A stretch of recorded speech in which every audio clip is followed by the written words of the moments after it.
Добрый день, я Георгий Чекалов, руководитель редакционно-издательского отдела. Издательской деятельностью Алашара занимается с первых лет своей работы.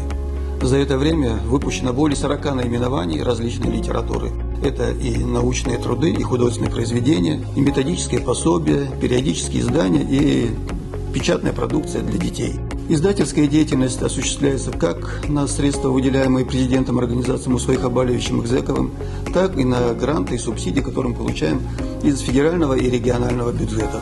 Такие издания, как двухтомный сборник архивных документов по обе стороны Большого Кавказа, абазинские материалы Генка, абазинские писатели, предоставляют читателю объемную информацию о истории, языке, литературе абазин. Книга Ларисы Шипзуховой «Святая суть Абазара» раскрывает философию жизни народа Абаза, а подготовленная силами нашего отдела брошюра «Мы абазины.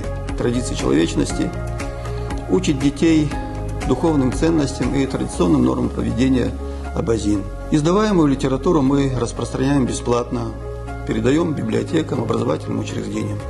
Редакционно-издательский отдел работает в едином русле со всей командой Алашары, и все наши силы направлены на единение нашего народа на базе традиционных духовных ценностей.